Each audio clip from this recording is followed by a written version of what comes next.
Your Hungry Brother, written and narrated by Marion Doerflinger, Part 1, Chapter 1. O precious child.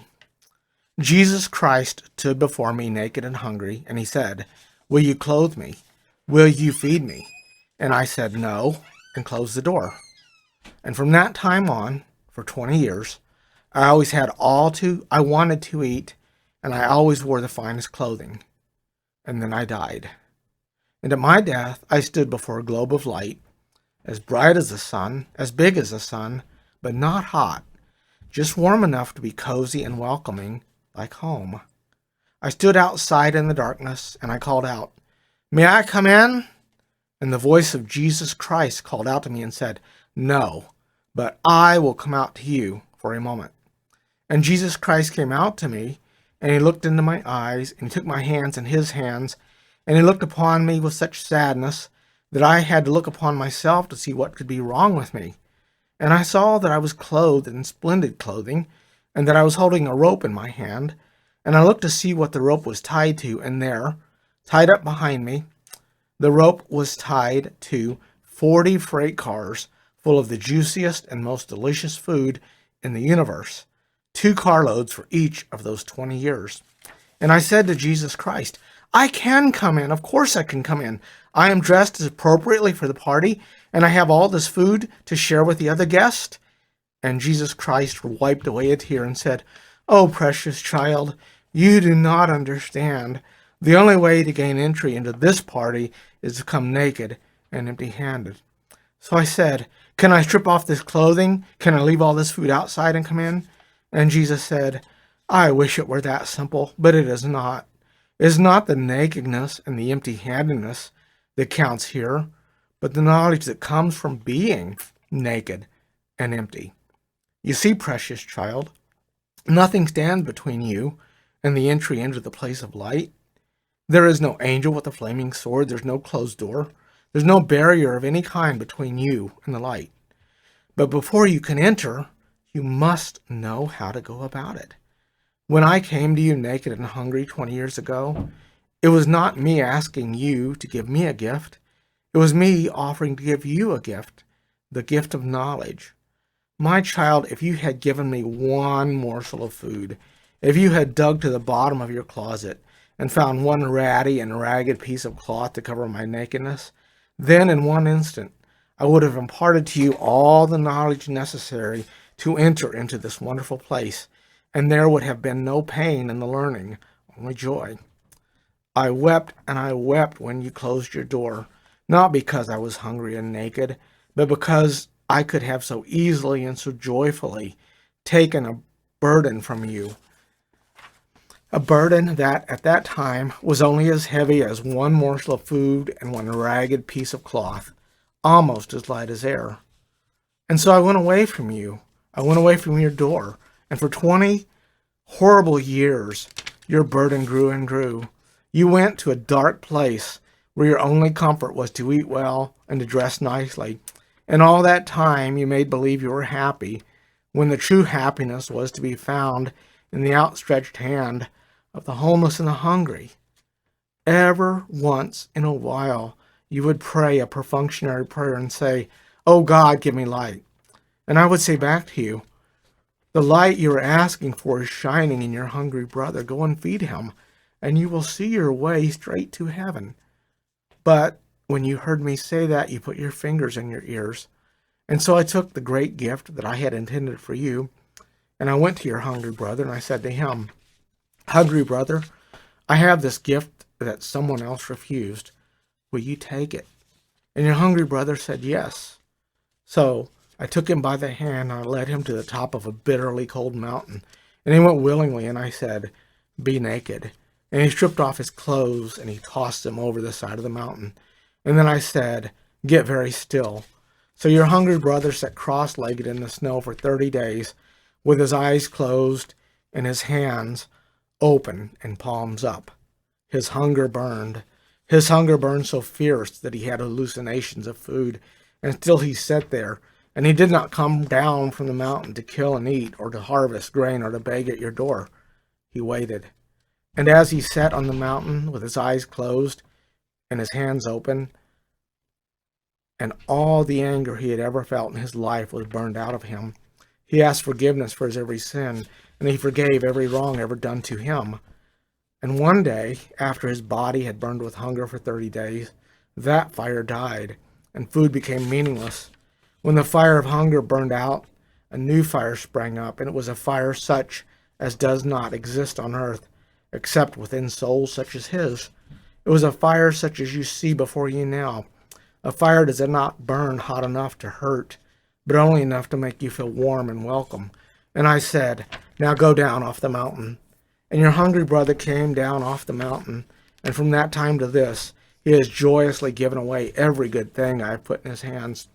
He has gotten rid of it as quickly as they could, giving it to the worthy and the unworthy, because he knows that to hold on to a blessing too long is to turn it into a curse, as you, my precious child, are learning now. I gave him this gift because you refused it. For all these years, your hungry brother has given everything away with joy. Only a few have accepted his gifts with gratitude. Only a few have put them to good use. Most who take what he has laugh at him and call him a fool, and they take, and they load up freight cars that they will someday bring to this place. He tries to explain all of this to them, but ever since he sat down on the top of that mountain, he has been growing accustomed to speaking in a new language, a language you learn in 30 days on the mountain, or 3 hours on the cross. He cannot tell them what they need to know unless they sit down on a cold mountain or dig to the bottom of their closets for one raggedy old rag. Your hungry brother is a Niagara of knowledge. One drop of the knowledge that flows continuously through your hungry brother is enough for anyone to know what it takes to enter into this place. Every day, all day, people come to him with buckets and pails and tubs for him to fill, and every day he pours it all out, and the flow never stops because it comes straight from heaven and there's no end to it.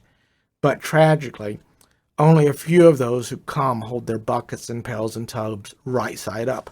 Most of them hold their containers upside down, and all this knowledge splashes out and is wasted. I love your hungry brother so much, and it gives me such joy to see him going about with his idiot grin in his face and giving everything away that I am very impatient to bring him here to be with me.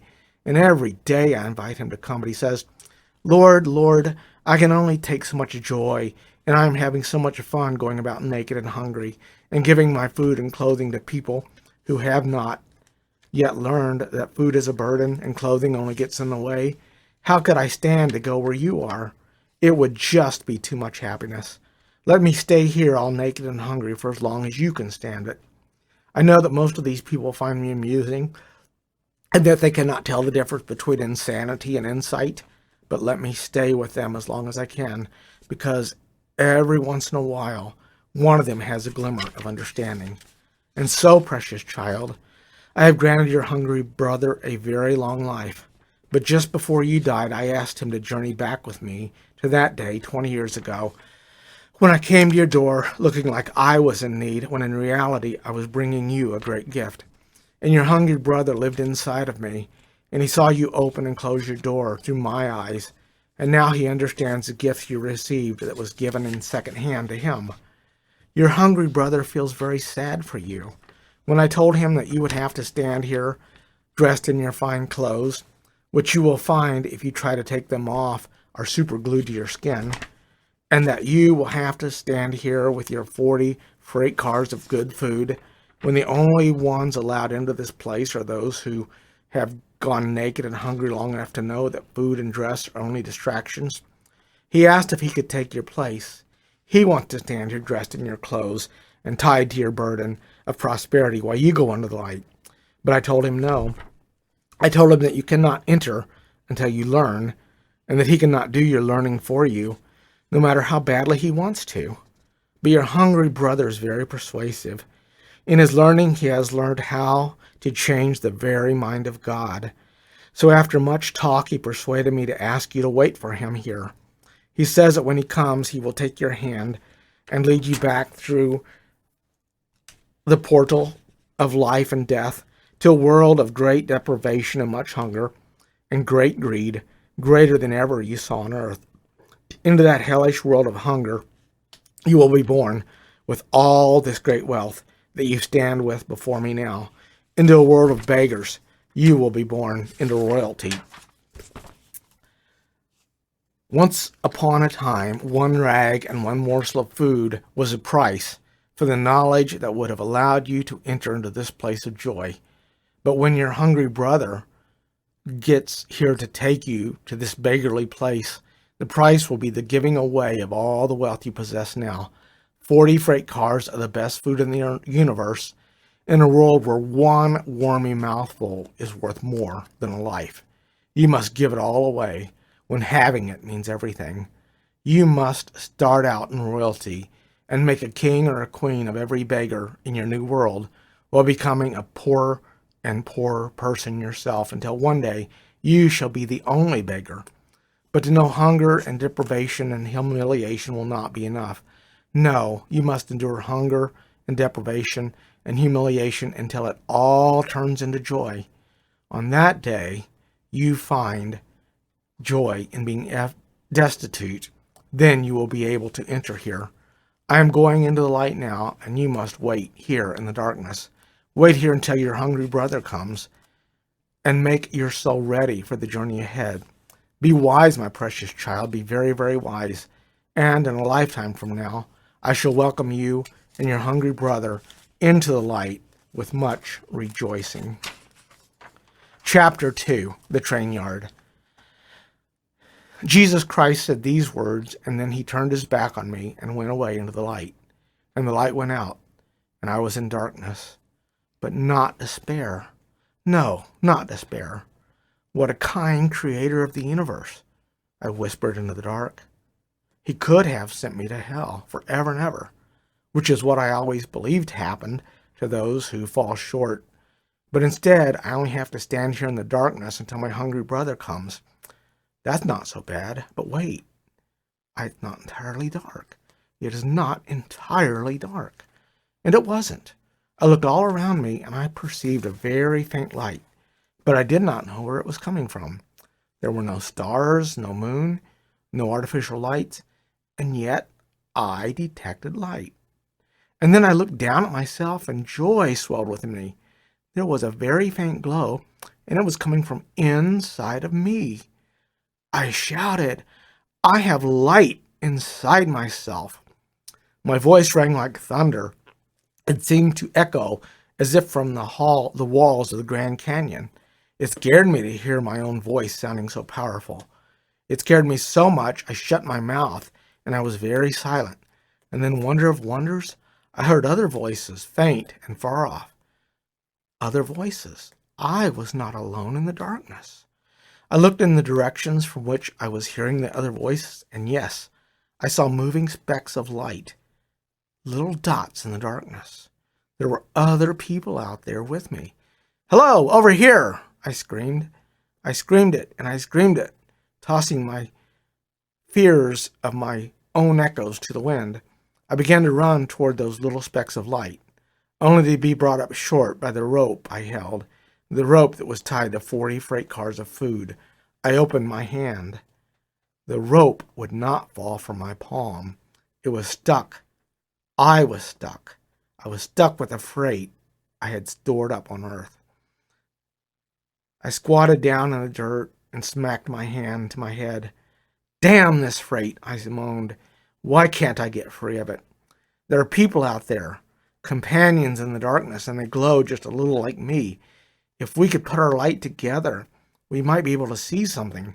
But here I am stuck with all this freight, and there they are stuck with theirs.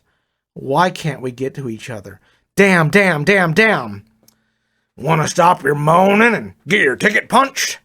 The voices spoke from 1 foot away, and it made me jump out of my skin. I'm telling you, how could anybody have snuck up on me like that? Who, who, I screamed. A light that liked to put my eyes out blazed in my face. It wasn't at all like the light of the big globe that Jesus had come out of, warm and comfortable and giving no pain. No, this was light, just like we used to have on Earth, the kind that hurts the eyes once the eyes have become accustomed to darkness and are suddenly exposed to great light. It was everyday, ordinary light, and it made me yelp and cover my eyes with my hands. "Whoops! Sorry about that," said the gruff voice that had surprised me in the first place. "Let me turn this old lantern down." And when the light's intensity lessened to almost nothing, I saw that I was face to face with a greasy old railroad man from the 19th century, with an honest-to-goodness coal oil lantern in his tough old hands.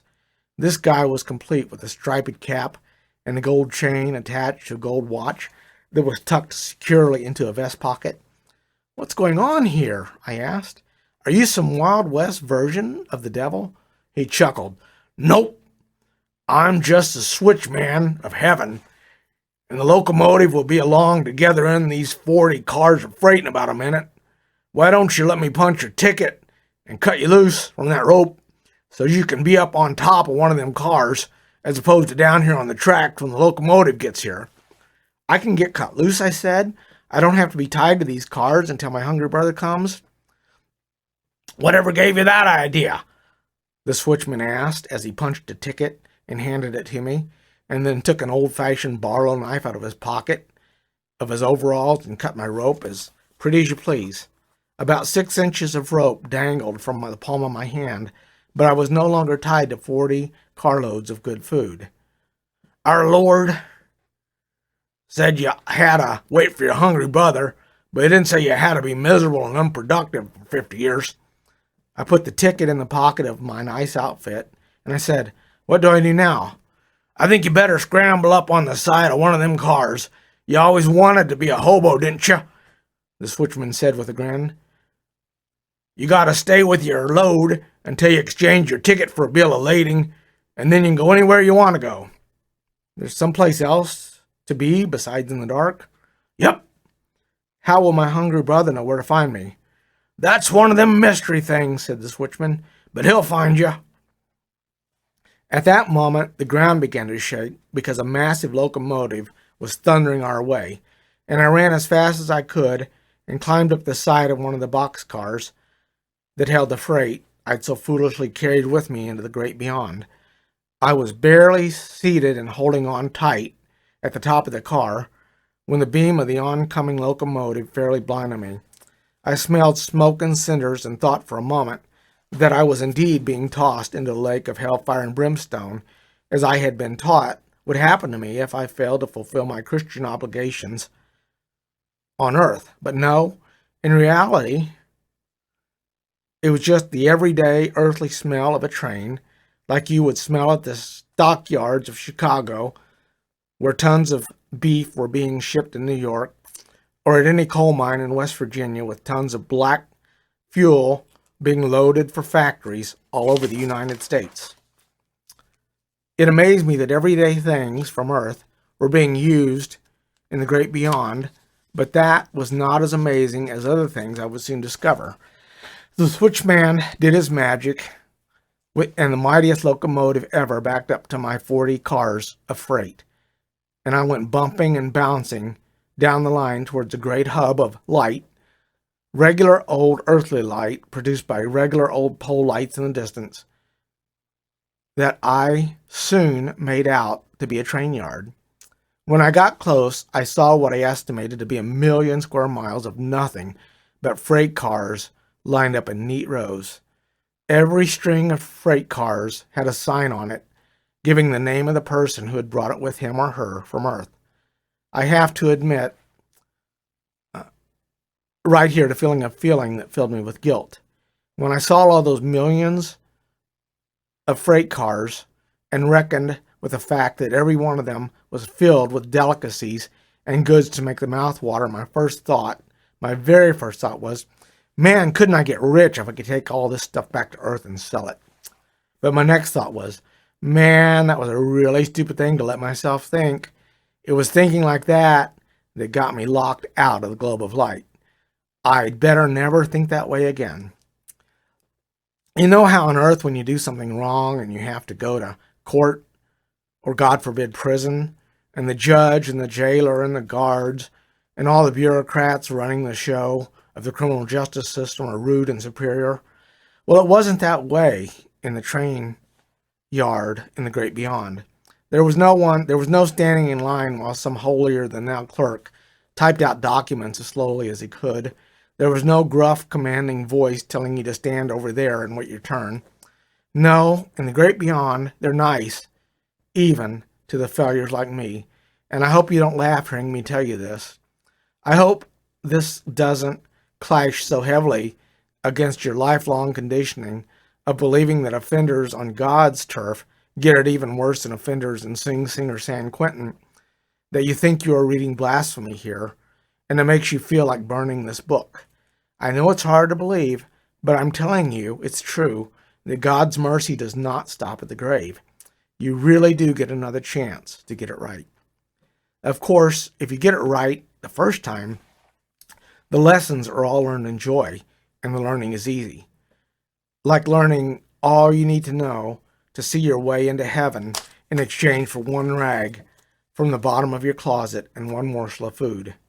Every opportunity to get right after that first easy opening gets harder and harder by degrees.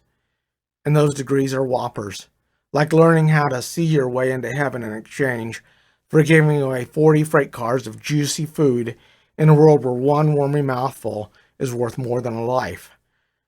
And your learning after you miss that first opportunity to learn and joy is learned in suffering, but you do get another chance. But I'd really recommend that you pay attention and get it right when it's easy. Sorry to wonder like that. Getting older, I guess. Where was I? Oh yes, the train yard and how nice they all were. That big locomotive made the earth shake as it parked my 40 cars of freight, and before I had scrambled down, the yard workers had uncoupled it from my string of cars, and it was gone from sight. Amazing how much freight people carry with them into heaven and related locations. You really can take it with you, brother. If you don't get rid of it on earth, you take all of it with you, every bit of it. Don't let them tell you different. My feet were no sooner on the ground than a young man with jet black hair, slicked back looking like Arthur Fonzarelli, and a laptop computer came running up to me. "Just a few questions for you, eh?" he said, and his accent was somewhere south of Brooklyn with a touch of Canada, if you can imagine that. "Fire away," I said, and it occurred to me that I was dead and talking to one of the guys, albeit a low-level guy, but still way above me, running the show in the afterlife, but that I was unafraid. In fact, after a moment's reflection, I realized that I had actually talked Jesus Christ himself and had not been afraid. Disappointed for not being allowed into heaven, heartbroken in fact, and guilt-laden that I had let him down, but afraid? No. Perfect love really does cast out fear, all fear. And even though only one of us had had that perfect love, in my one brief one-on-one with Christ, and you know which one of us that was, it only takes one holding perfect love to drive away the fear. So I said to the Fonz with a laptop, "Fire away," and he asked me all the questions they ask you on earth when you're setting up an account or something. Name, last address, mother's maiden name, and on and on. The whole process took 3 minutes, and Fonzie pushed a button, and the laptop printed out a paper that said Bill of Lading on it with the info I'd given, and a number and the location in the train yard of my 40 cars of freight.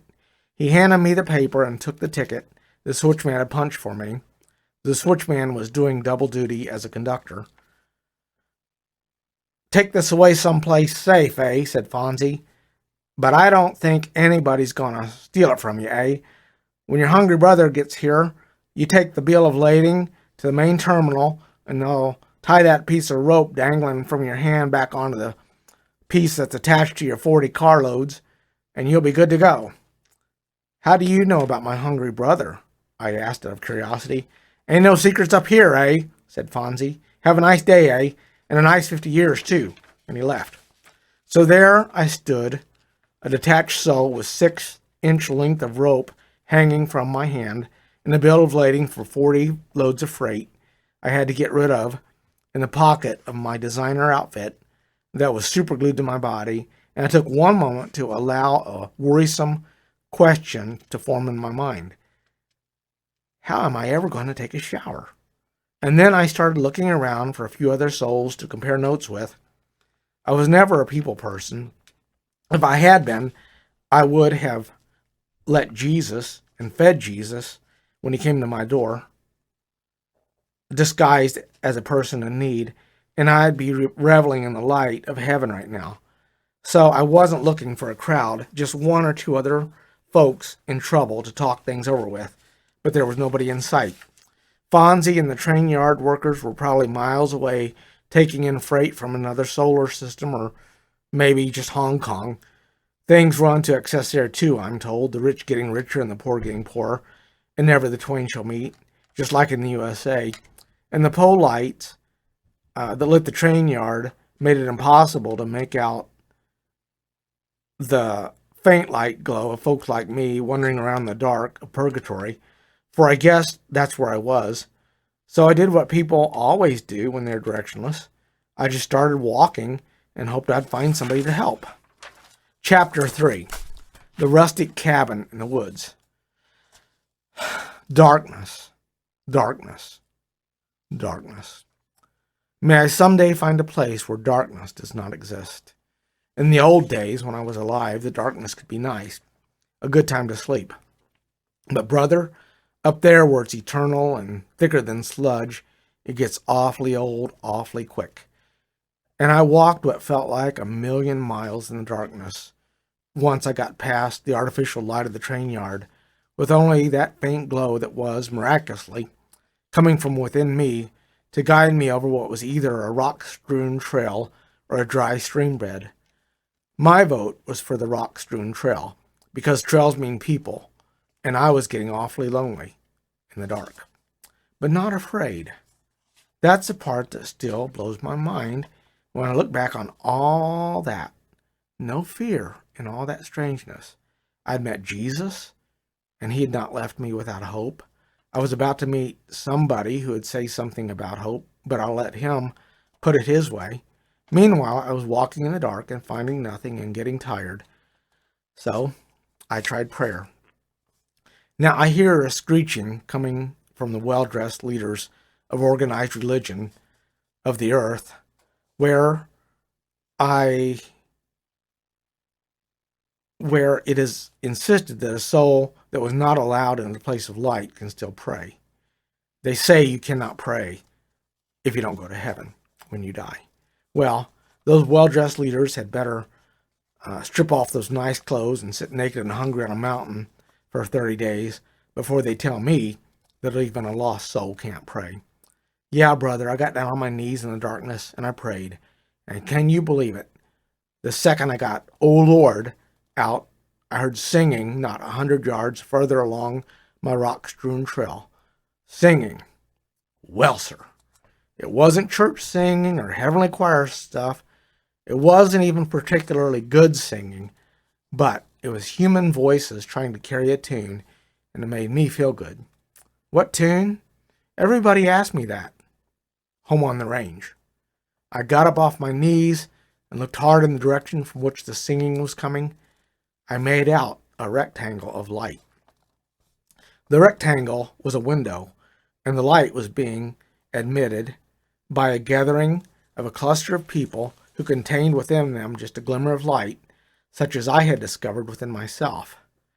I jumped and yelped for joy, the first joy I'd felt since the day I closed the door in Jesus' face, and I started running. You can't run far in the dark where there are big rocks lying about. I soon tripped and fell hard on my face. It hurt, just like it hurts on earth.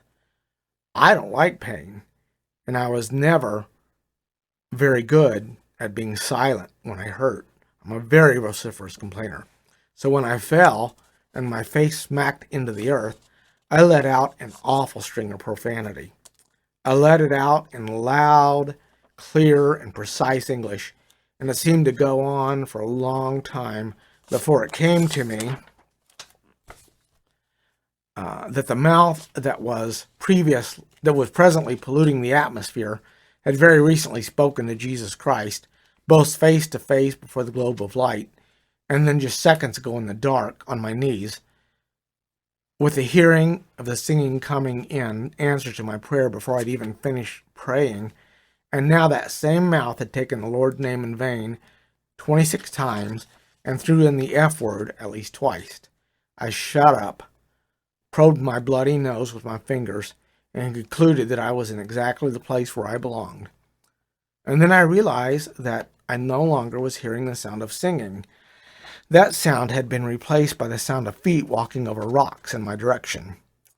"What in hell was that?" I heard somebody say. And then I heard somebody answer, "Why, it was a human being.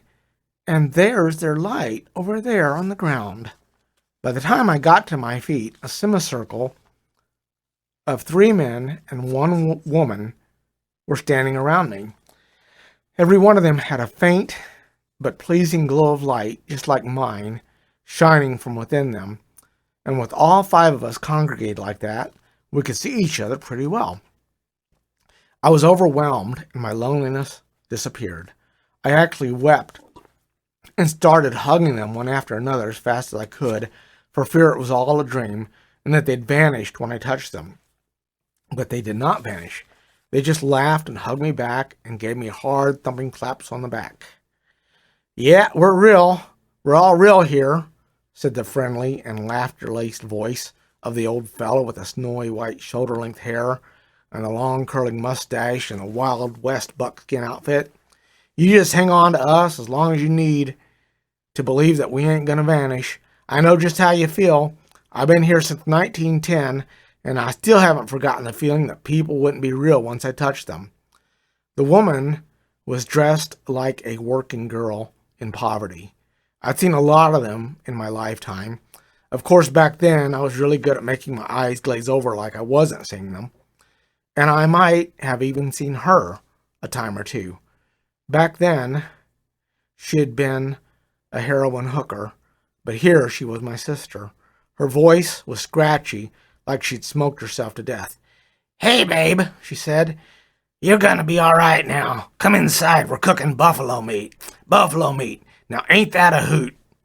The second man wore those long, really colorful robes down to his bare feet, like he'd just stepped out of the Jerusalem of Jesus' day. And he picked his words slowly and carefully, as if English were his second language. But his really cultured upbringing and manners would not allow him to make mistakes. "Greetings and salutations, traveler from afar. We beg of you to indulge yourself of our hospitality, humble though it may be, for as long as you sojourn in this country or until you are able to find better accommodations." I cried and kissed him right on the cheek. His kindness was so genuine and welcome, and he was trying so hard to express it so properly. I had the darndest feeling that I had known this guy on earth. He and I, if I had known him, he and I would have been in heaven right now. We could have been good to each other. We could have helped each other learn. But I didn't get to contemplate that feeling for long, because the third man, dressed in black, from broad-brimmed felt hat to lackluster and scuffed boots, fairly tore me out of the embrace of the English as a second language man and gave me a hug that almost broke my ribs. "Well, howdy and welcome, stranger. It's lonesome up here in the dark, but doggone if God don't send us a good un to keep us company every now and then. You and us is gonna have some foot-stomping good times until your hungry brother gets here, and we're gonna make every minute count. Welcome, welcome, welcome." "Thank you," I said. "But how do you know about my hungry brother?" The black felt hat guy said, "Everybody up here is waiting for their hungry brother." "Or a whole bunch of hungry brothers," said Wild West old fella. "Yes, or to become ready to go back to earth in search of hungry brothers and sisters," said colorful robe from Jesus' day. "Or to get up the courage to go to hell because your hungry brother insists on sitting down there feeling sorry for himself. That little rat could leave any time he wants, but he's waiting for me to come put out a big show and say I'm sorry and all that. He's such a drama queen, said the call girl, who was now my sister. I was stunned. Everybody is waiting for a hungry brother, I said incredulously. Or sister, said the man in robes. There's a whole planet in the afterlife devoted to people who didn't share on Earth. Yep, said Wild West.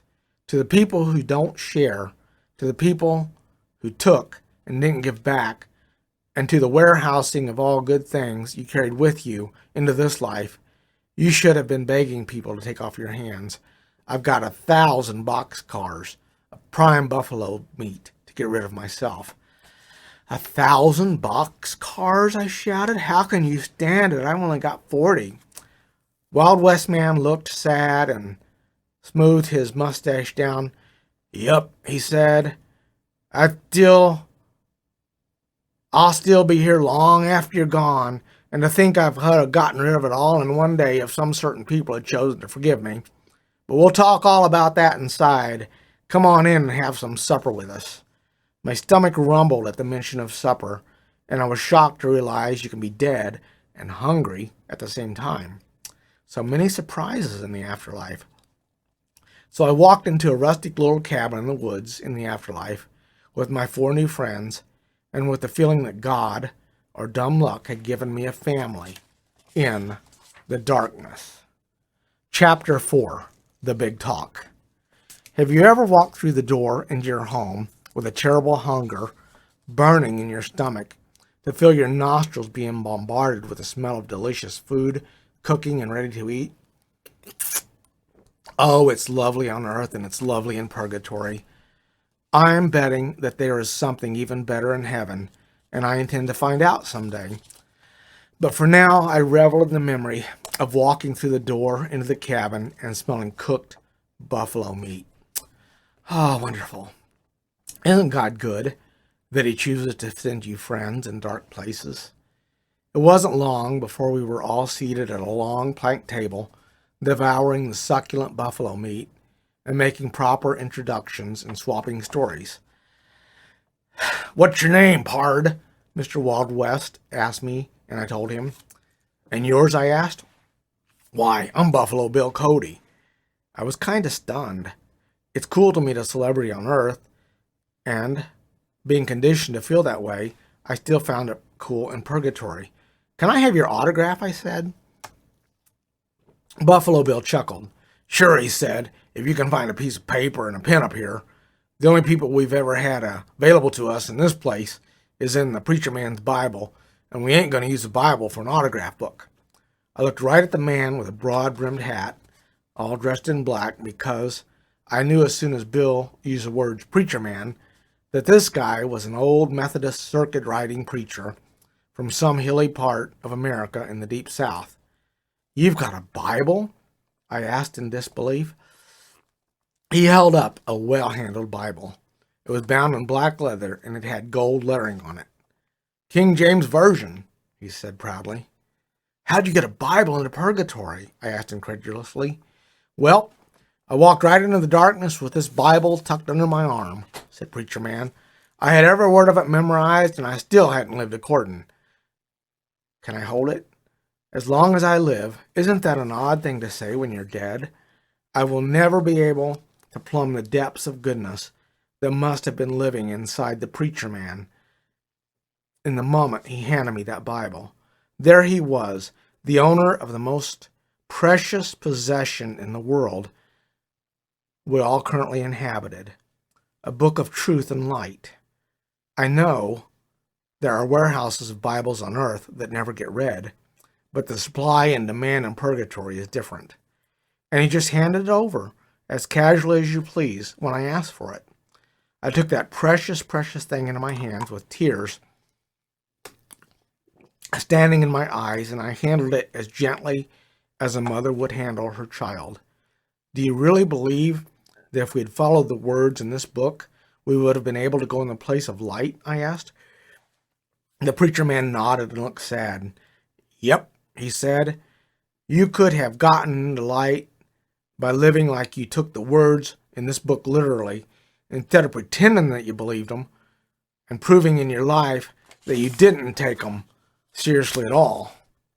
It's real sad that some people like me, when I was alive and preaching 6 sermons a week, year in and year out, can talk about living the Christian life because it makes you look good to say you're a Christian, but every time you look on a hungry man, you somehow fool yourself into thinking you're not looking right in the hungry eyes of Jesus Christ himself, just like it says in the 25th chapter of the book of Matthew.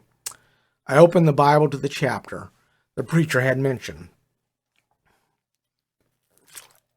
There was a scripture he was referring to, highlighted in yellow verses, 31 to 46.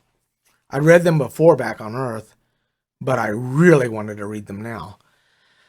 Go on ahead, said the preacher man. I know what you're thinking.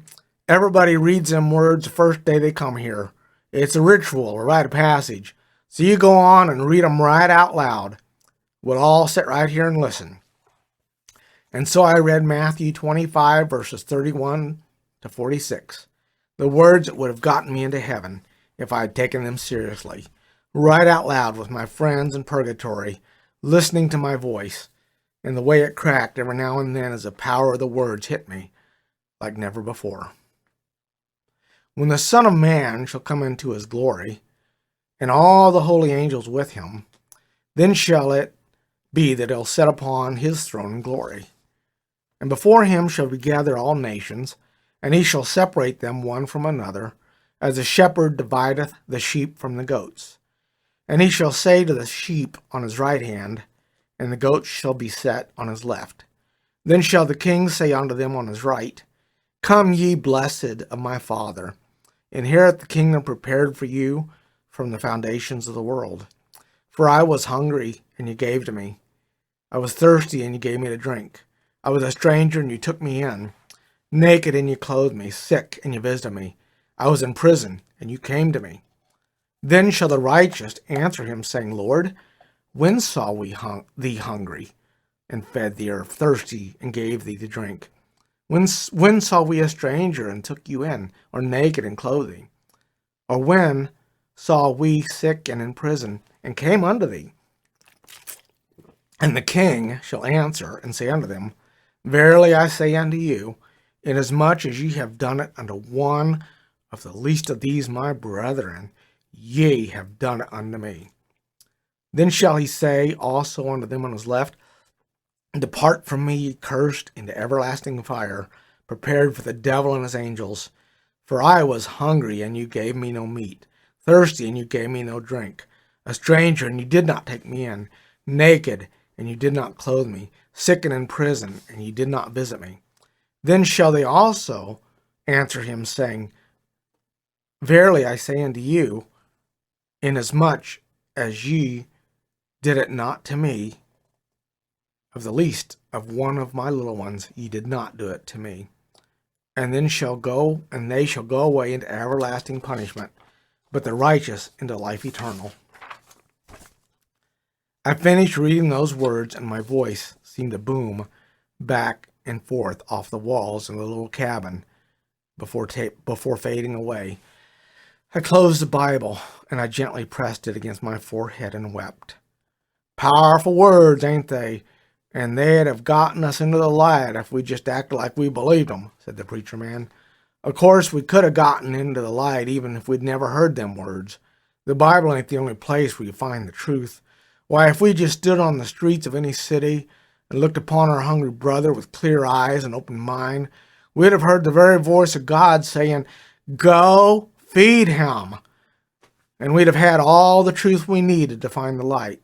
As a matter of fact, if we just opened up the Webster's dictionary and found the definition of the word mercy, we'd have had all the truth we needed. I sighed and handed the Bible back. So why aren't we burning in hell? Like it says in the scripture you just read, said the preacher man. I nodded. I don't know, he said. When my day come to stand outside the globe of light and ask to be let in, and me and Jesus had our talk about my hungry brother who I let starve to death because all I could think about was raising money to build a church with stained glass windows, in the poorest part of Georgia. He brought me here, and he helped me build this cabin, and he said, Silas, which is my name, Silas, you sit here and you read your Bible by the glow of your inner light, and in time I'll send you some other people, and you can read it to them too, and tell them what you think it means, and when they all go away and your cabin is empty, you can go back to earth and be a preacher again, and we'll see if you get it right this time. And then Jesus went away, and I've been sitting here reading my Bible and talking about it to the folks that come along like you, and I get a lot of good ideas about why it says we'd fry in hell with the devil and we ain't. When it seemed like there's no second chances, and we get here to purgatory, or whatever you want to call this place where we are, and Jesus does give us a second chance. But I don't know anything for sure. I just read and think and talk, get over with y'all, and I get some ideas that I'll be happy to share, but it ain't like anybody from the place of light ever shows up and knocks on my door and says, okay, Silas, here's the answer. So your guess good as mine. So why don't I tell you what I think, and someday, after you thought it over, you tell me what you think. All right, preacher man, I said, tell me what you think. Well, he said, the Bible says us humans are made in God's image, and that he's our father. So I sort of think like this. Sometimes you'll have a kid and he won't behave, and you get all exasperated, and you make a threat about what you'll do if you don't shape up and fly right.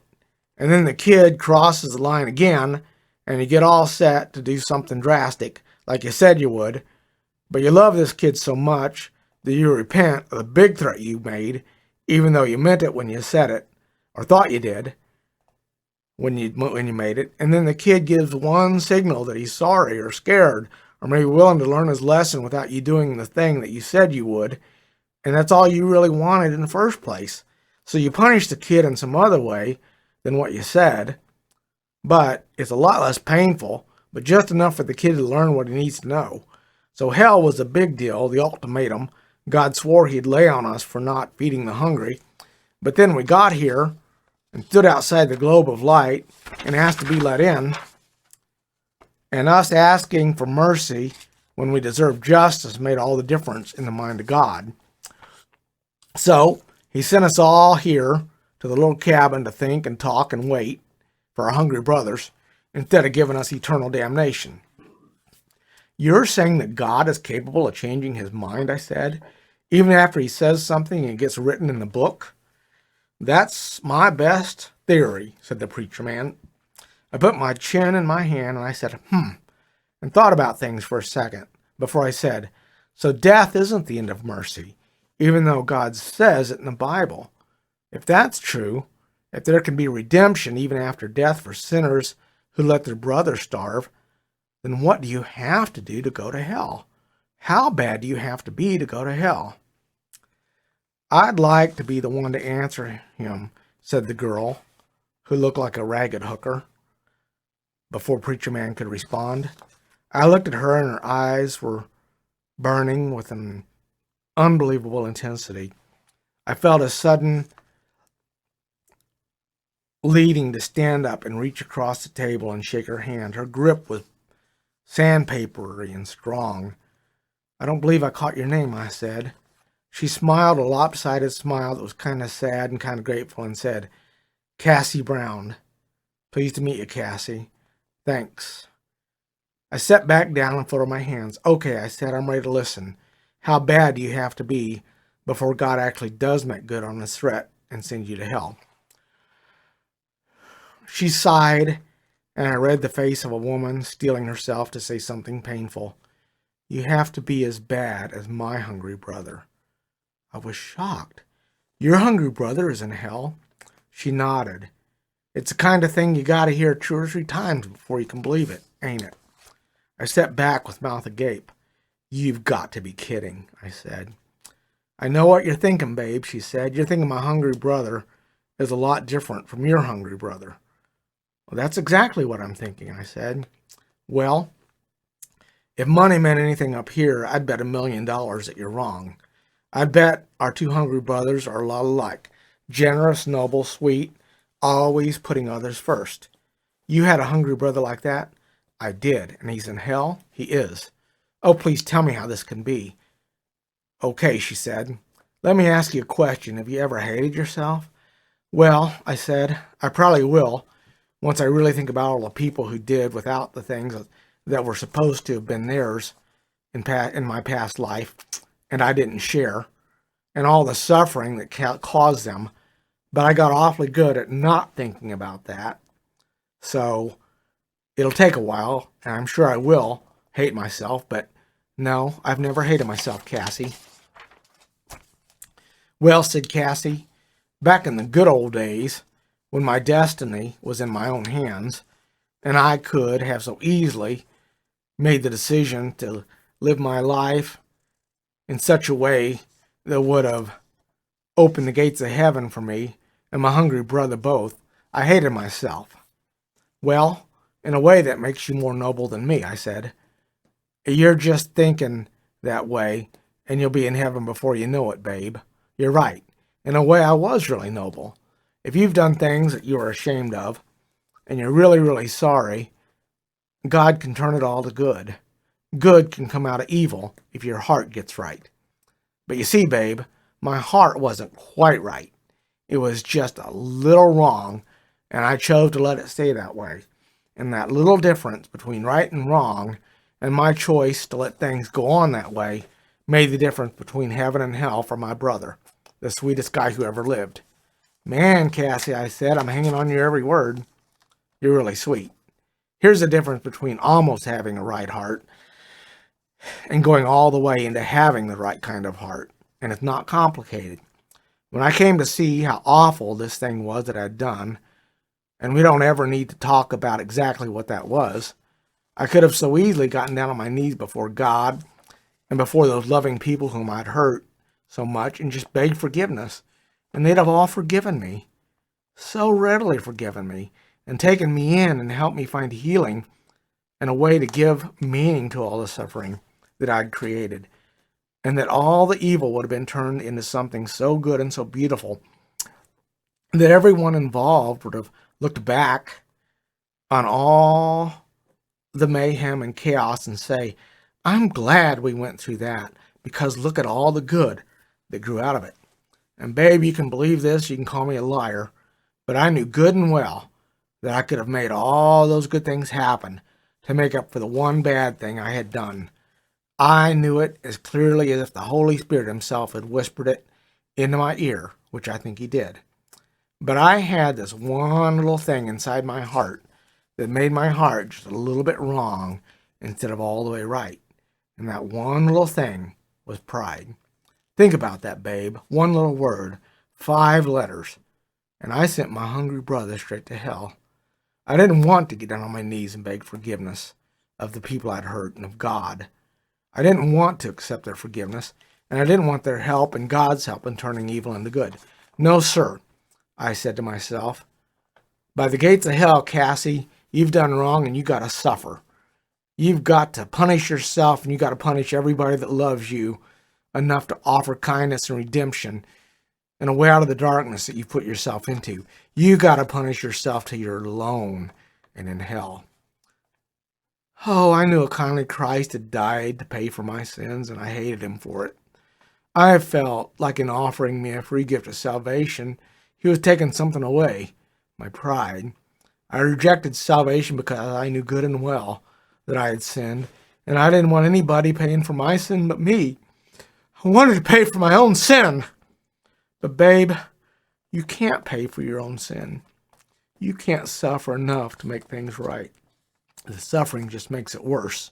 I sinned when I did this thing that I won't describe, and I sinned every day thereafter in insisting on trying to suffer enough to pay for it. And I was just so mad at God for not making the suffering by some miracle be the thing that makes it right, as if this thing I did never happened. I hated God for insisting on offering me forgiveness when I wanted punishment. And so, since I couldn't get God to punish me, I punished myself. I punished myself enough to fix everything, at least I thought, or I thought I could. Oh, she sighed and looked old and tired, and then, from some inner reserve, she plucked herself up and bravely went on with her story. Well, babe, there's all kinds of ways to punish yourself, and the best I ever found was chemical dependency.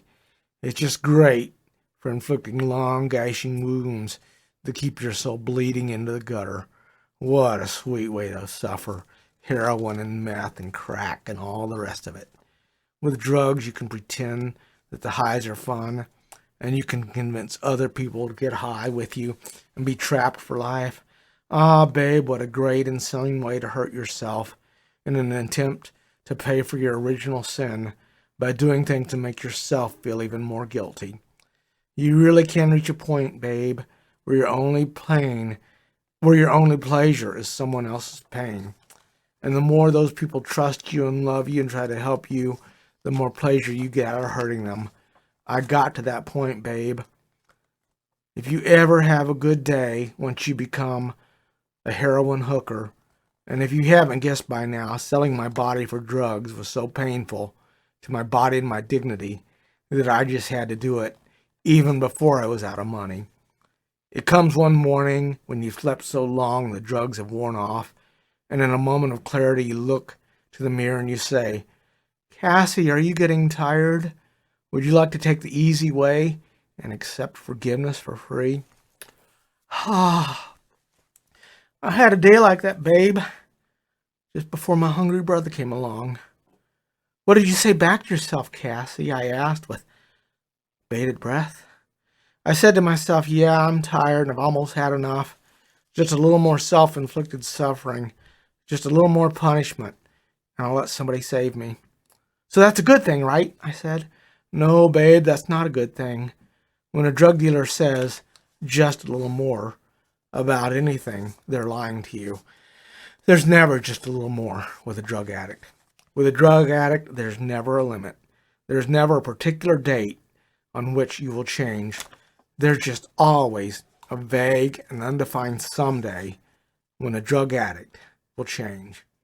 There's just always a vague and undefined someday. When an addict promises to herself or anyone else it's just a new torture device that they want to try out on you. It's called giving you hope, and it hurts even worse to see you destroy yourself in the future than it would be to see yourself destroy yourself right now. And it's the closest thing to delayed gratification that a drug addict can come up with. So you never intended to change? I most certainly did, said Cassie. That's what makes the punishment so wonderful. You really resolve to change, but you don't change at the moment of resolution. And that's the only moment that you can change. By telling yourself you will change someday, the devil steps in and starts talking.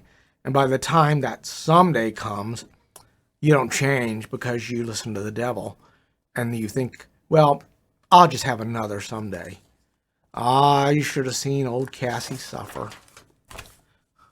So anyway, I make my big resolve to change, and I get down on my knees, and I pray, and I say to God, God, if you send just one more person into my life who will love me, just one more person who will love me, and tell me that all the evil I've done can be forgiven, I'll change. I'll quit using, and I'll change.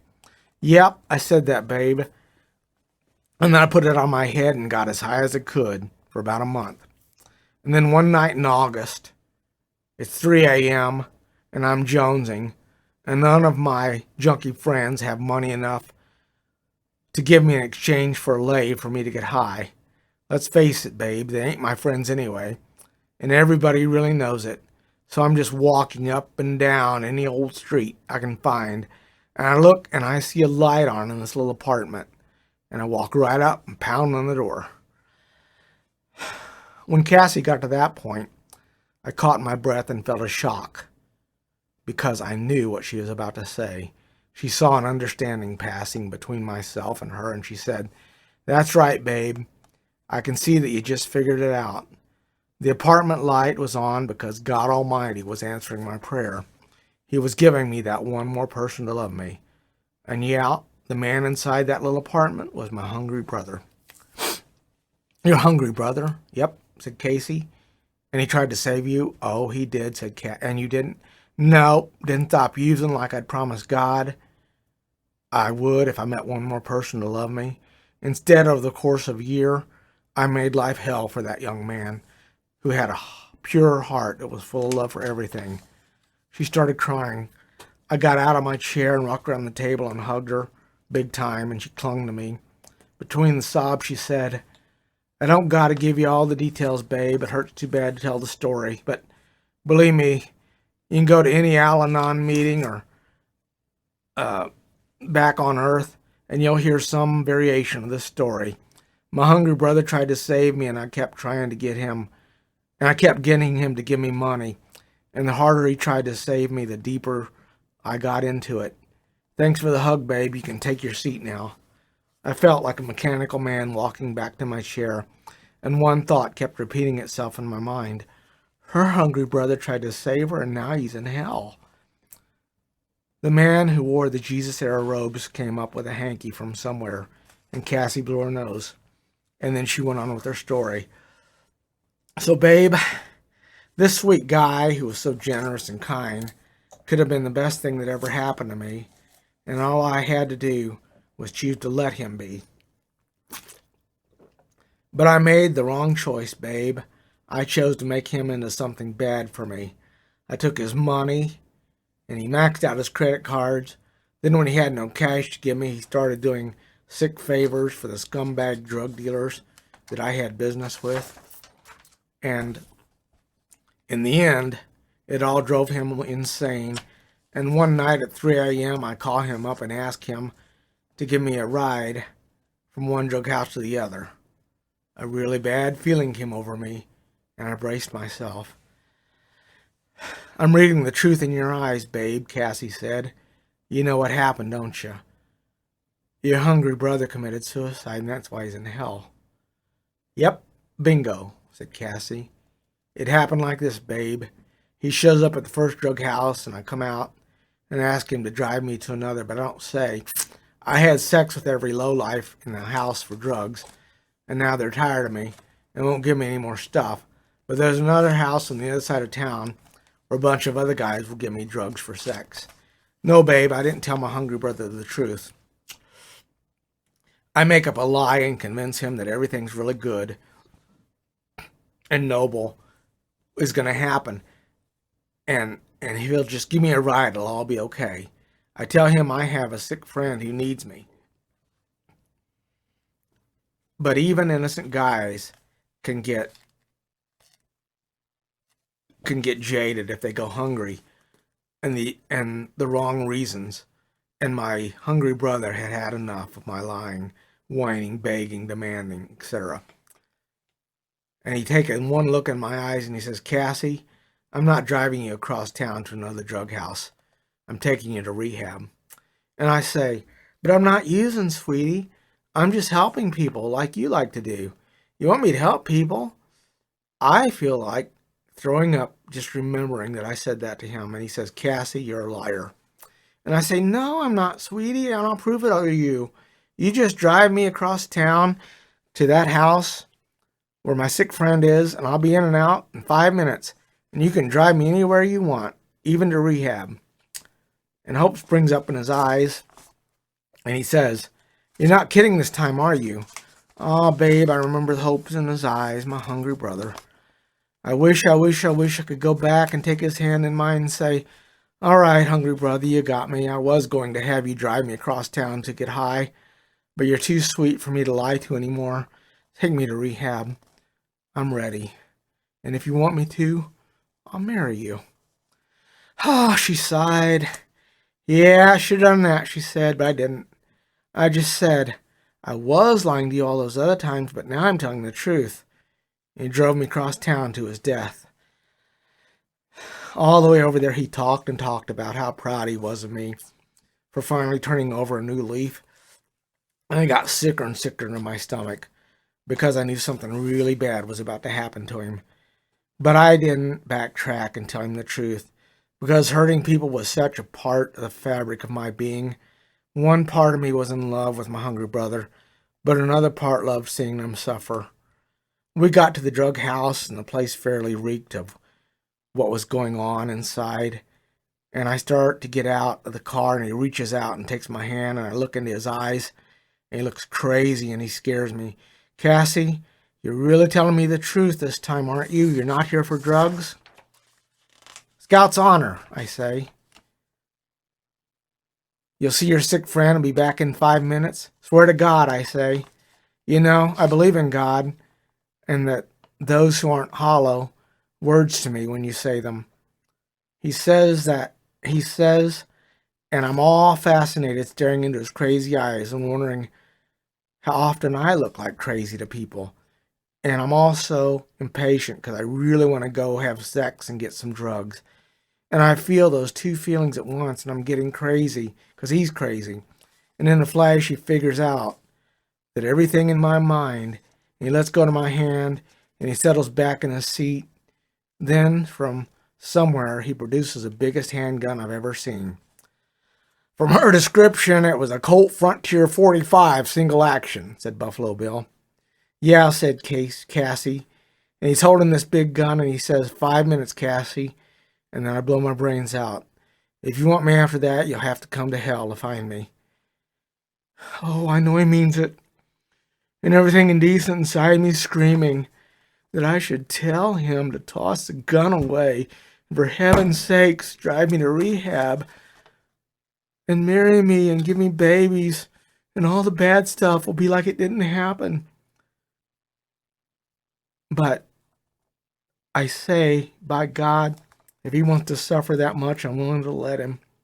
I walked straight into that drug house, and 5 minutes into my negotiation for drugs, the night is split apart by the roar of gunfire. I run outside, and there he is, brains blown all over the interior of the car. And I finally change, become something decent and honorable. Oh, I open the passenger side door, and I reach across the seat, and I hold his bloody body in my arms, and I say, I'm sorry. Give me another chance. And I die of a broken heart. I sat there stunned. I looked around. The three men who were companions of Cassie, the man in robes, Buffalo Bill, Preacher Man, all sat there with eyes downcast. I knew they had heard Cassie's story time and again. It still hurt to hear it. I couldn't stand it. I stood up and said, No. Cassie looked at me and said, No what? No, your hungry brother didn't go to hell. Your hungry brother didn't go to hell just because he loved you too much. I won't stand for it. That was Cassie who got up and came around the table. She fell against me, and I held her while she sobbed. You give me hope, babe. These others have been here too long to understand that some things just ain't right, even if it is God himself who lets them happen. Buff Bill, Preacher Man, Rich Young Ruler, they all say God's will be done, but maybe you can help me think of what to do. I glanced at the man in robes, and he met my gaze, and I knew who he was and how long he'd been in purgatory. I'd heard him preached about any number of times, and every time I'd put an extra 10 in the collection plate of a church whose windows were stained so the churchgoers wouldn't have to look out the windows to see crack whores and the hungry homeless men who'd lost their minds walking the streets. While the preacher, requesting tithes and offerings, spoke in a clear and articulate voice about the love of God, the man in robes was the rich young ruler who asked Jesus how to get to heaven, only to be told to give away everything he had to the poor and to follow Jesus. You and me will talk later, I said to rich young ruler. I glanced at Buffalo Bill and Preacher Man, and I said, we'll all talk later, but right now I got the feeling that Cassie needs to talk to just me. So she and I We're going to go outside, and I want you fellas to sit here and eat your buffalo meat and talk Bible talk. I read surprise and a bit of hurt in their eyes, but I blinked my eyes so I wouldn't have to care, and I half-led Cassie outside. Chapter 5, To Hell with Courage. I got Cassie outside. She looked at me in hope and confusion. You have a question to ask me, don't you? You want to ask me something Buff and the preacher and rich young ruler never asked, don't you? I do indeed, I said, so ask. Why are you lying about your hungry brother sitting in hell feeling sorry for himself? She jumped as if she'd been touched by an electric cattle prod. When did I say that? You said that 1 hour ago when you and the 3 men inside the cabin come out to see about me making all that noise, when everyone was talking about their hungry brother. You said the words, or to get up the courage to go to hell, because your hungry brother insists on sitting down there feeling sorry for himself. The little rat won't leave.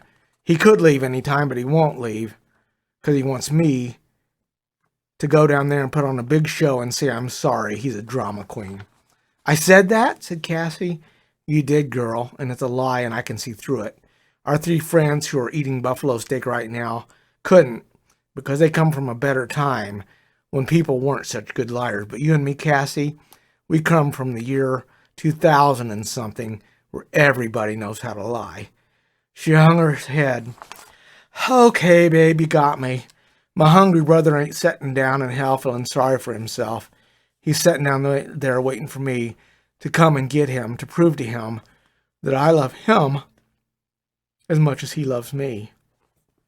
Now you're telling the truth, I said, and I want you to tell me what Jesus told you when you asked how you could get into heaven. You're a tough cookie, babe. Start talking, Cassie. Okay. When I died of heartbreak beside the body of my hungry brother, I shot straight to the entryway to heaven, and I saw Jesus talking to my hungry brother, begging him to come into heaven. But my hungry brother said, no, Jesus, I'm going to go to hell, and I won't leave until Cassie comes and tells me the truth about whether she ever loved me or not. And he turned his back on Jesus and walked away. I was standing right there watching it all, but I couldn't move or speak until my hungry brother was gone. And then all of a sudden my hungry brother was gone. It was just me and Jesus. Oh, and I fell down on my knees and I begged, make him come back. Make him come back. But Jesus looked all sad and forlorn and said, little sister, your hungry brother has free will. He chose to go to hell. And now he has no choice but to stay there until you go get him. I screamed when Jesus told me that. I cried out, why can't he come out of hell on his own? And Jesus said, because everyone who goes to hell goes there alone.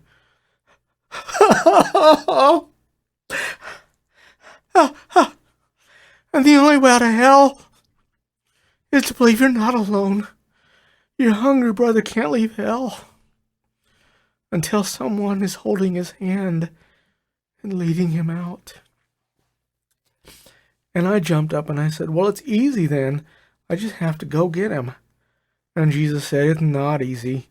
You can go to him, but if he doesn't choose to leave hell with you, then you'll both be there forever, because you won't be able to leave alone either. So yeah, babe, I've been lying to Buff, Bill, and the other 2, making them think my hungry brother was stuck in hell for only as long as his self-pity kept him there, and that he could leave any time he wants. And I'm afraid he hates me so bad that he'll stay in hell just to keep me there. Oh, what a mess. It was a mess, I said, but I can fix it for you, and I'm going to. What are you saying, babe? I'm saying that I'll hold your hand and go to hell with you. You can't leave hell alone, but you can leave it with me. So if your hungry brother doesn't forgive you and walk out of there with you, then you and I can walk out together. When Cassie hugged me and wept for joy, I was struck with a bitter thought, and that thought went like this. If I had been this kind to her on earth, she and I would both be in heaven right now, and so would her brother. Well, better late than never. She sobbed herself out and blew her nose on that hanky the rich young ruler had given her. And she said, "Okay, it's off to hell we go." "How do we find our way to hell?" I asked. She said, "Take a good look around." So I did, and in every direction, except one, I saw little blurs and dots of light, sort of like distant lightning bugs in the dark. Those were souls in purgatory moving about with that faint little light that every one of us has in ourselves up there. But off in one direction, and we'll say that direction was south, it was all black, and I knew that there was hell. "Okay, Cassie, take my hand and we'll go to hell." Think about this. You're walking straight towards the last place you ever want to go, and nobody anywhere is promising you'll be able to get out once you're in. And then think about this. The reason you were going is because a lady you just met loves somebody down there. You're not doing this for yourself. You're doing it for her. You think about that, and you'll feel a little glimmer of pride stirring within.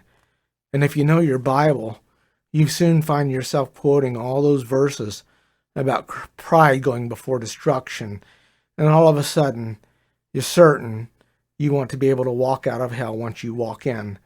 But you keep on walking in that direction, straight into hell, because you just died a death with no decency, after having lived a life with no meaning, and walking into hell for one other person is better than waiting in purgatory for your hungry brother to come save you.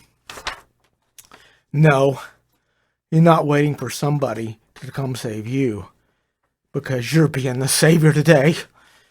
You figure your way through this mess I just put in your mind, and you'll understand that I was filled with joy and not fear as I held Cassie's hand and walked into hell. We were going to hell with courage. End part 1.